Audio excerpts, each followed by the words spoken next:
Oke teman-teman, balik lagi ya di video saya. Nah, untuk di video kali ini saya mau ngebagiin tips nih untuk cara pemilihan bahanan Canamaru. Nah, BTW juga si Maung JR kemarin pasca terakhir dia ngontes itu kena WS nih. Jadi saya pekatin ya pakai ke ketapang. Nah, ini sebenarnya salah satu contoh ya resiko ketika kalian ngontesin ikan cana. Karena walaupun ikan kalian udah tahan banting lah ya, kehitungnya gitu, udah kalian pede banget sama daya tahan tubuh si ikannya, tetap aja pasti ada aja sih kejadian yang nggak bisa terduga gitu. Nah, ini salah satu risikonya. Karena masih banyak lagi kayak misalkan si ikannya loncat, terus ikannya luka ya karena nyundul gitu. Pokoknya ya masih banyak lagi lah ya risiko-risiko ketika kalian ikut ngontes gitu. Oke, langsung aja kali ya untuk tips pemilihan bahanan Canamaru. Nah, ini cara yang saya lakukan ini berdasarkan pengalaman yang saya alami ya. Jadi nggak harus dipatok bahwa cara yang saya lakukan untuk memilih bahanan Canamaru ini ya bakal bagus gitu. Kalian bisa cari referensi yang lain juga gitu ya untuk cara pemilihannya. Nah, untuk yang pertama, ketika kalian memilih bahanan Canamaru, yaitu ikan harus sehat. Nah, bagaimana kalian bisa lihat ikannya sehat atau enggak gitu ya. Yang pertama, ikannya aktif. Kemudian ketika dimainin biasanya dia ngikutin gitu, tapi nggak semua ya, karena ada juga bahanan maru yang memang masih mager gitu ya. Tapi ya kalau misalkan si ikannya udah ngikutin ya, kayak dia pingin dikasih makan gitu, itu lebih bagus karena lebih aktif lah ikannya ya.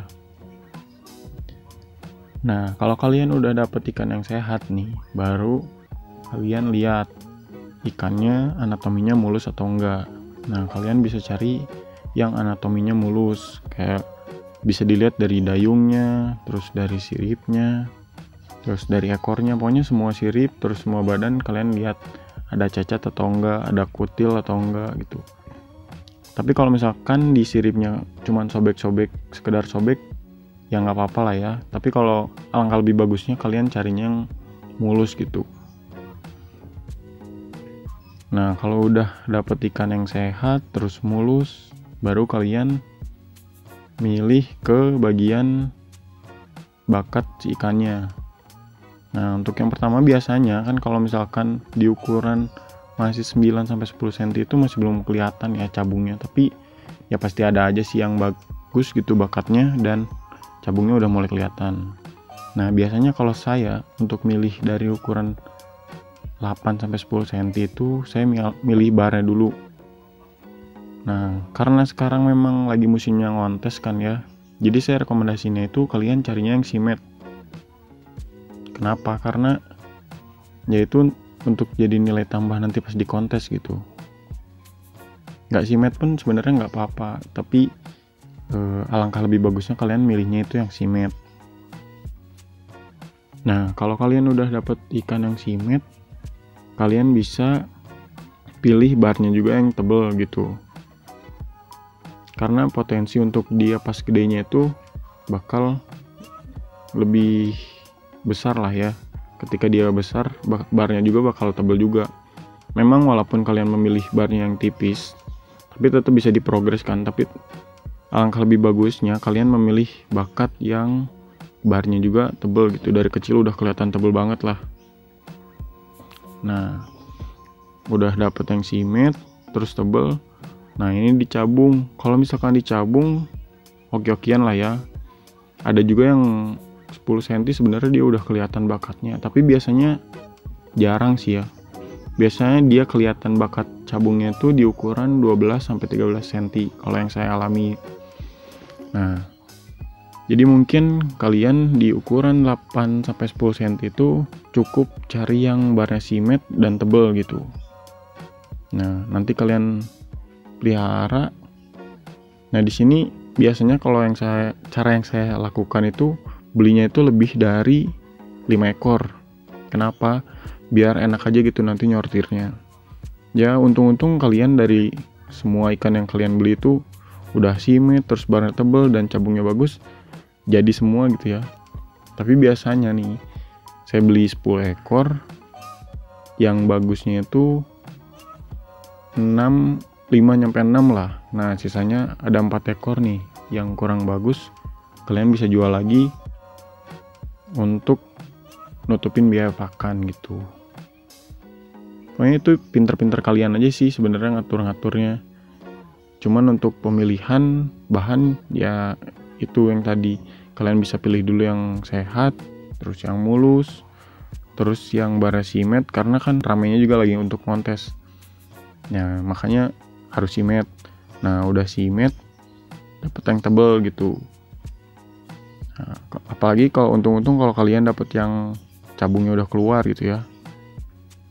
Cuman kalau misalkan cabungnya belum keluar ya itu kalian harus piara dulu paling sampai ukuran 12-13 cm gitu. Karena lebih ramainya aja sih sekarang ngontes gitu ya. Karena hampir setiap bulannya itu kontes di mana-mana itu ada. Jadi ya mau nggak mau kalian cari dulu yang simet lah bahannya. Nah sebenarnya bisa kalian nggak harus beli 10 ekor atau 5 ekor gitu ya. Cuman ya paling kalian harus lebih detail aja sih milihnya, karena biasanya di tukang ikan kan cana itu diombyok ya banyak banget, jadi ya mau nggak mau kalian harus lebih teliti sih milihnya gitu. Cuman kalau untuk saya sendiri biasanya saya beli 10 ekor gitu, biar lebih enak aja nanti nyortirnya pas udah mulai kelihatan bakatnya gitu. Atau kalian juga bisa nambahin budget paling ya untuk membeli bahanan yang udah disortirin si tukang ikannya gitu. Karena biasanya udah ada sih beberapa tukang ikan yang milihin si ikannya itu karena ikannya simet gitu. Nah kalian tinggal milihin aja nanti dari beberapa ikan yang udah disortirin si tukang ikannya gitu. Jadi lebih mudah aja sih milihnya. Nah kalau kalian udah dapet nih ikan yang sesuai kriteria yang tadi saya sebutin, kalian tinggal lihat dari warnanya. Biasanya ikan yang bakatnya lebih bagus itu pasti lebih beda lah dari warnanya. Misalkan nih kalian pingin beli yellow, nah biasanya dari ombyokan itu pasti ada lah beberapa ikan yang warnanya itu lebih beda, lebih pekat ke oranye gitu.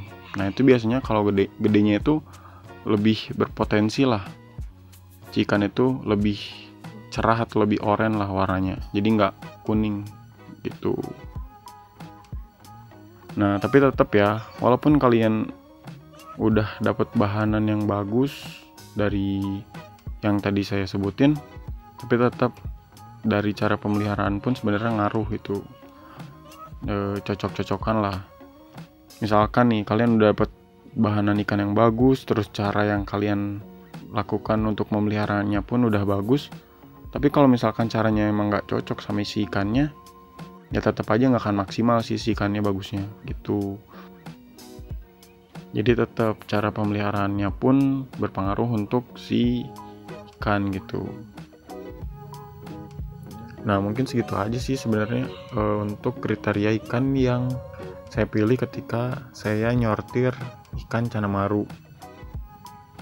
Tapi tetap kok, walaupun misalkan si ikan ini misalkan potensinya kurang bagus nih ya pas di kecilnya, tapi gedenya nggak ngejamin ikannya jelek juga kok.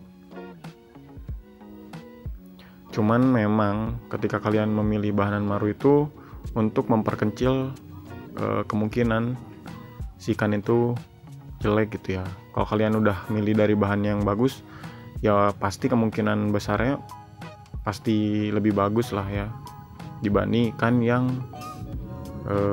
kecilnya itu kelihatan kurang bagus gitu. Nah, kalau untuk cara pemeliharaannya itu balik lagi ya ke kalian. Kalian mau pakai cara yang saya boleh, mau cara yang orang boleh. Karena udah banyak juga kan kiper-kiper maru yang nge-share pengalamannya dalam memelihara cana marunya gitu. Dan caranya nggak ada yang salah gitu. Karena untuk pemeliharaan cana maru sendiri menurut saya cocok-cocokan gitu. Nggak ngejamin misalkan pakai cara si A bakal bagus, pakai cara si B bakal bagus, itu enggak juga sih, karena memang balik lagi kecocokan si ikan dengan cara pemeliharaannya gitu. Pokoknya cobalah main maru, bener asik dalam treatmentnya gitu, seneng lah dalam prosesnya. Walaupun ikannya terbilang cukup lama ya prosesnya, tapi puas lah ketika kalian nge-treat maru dan hasilnya itu bagus, puas banget. Pokoknya semangat lah untuk kalian yang lagi nge-progress juga. Oke. Nah, untuk di video kali ini mungkin segitu aja ya tips yang saya kasih untuk kalian.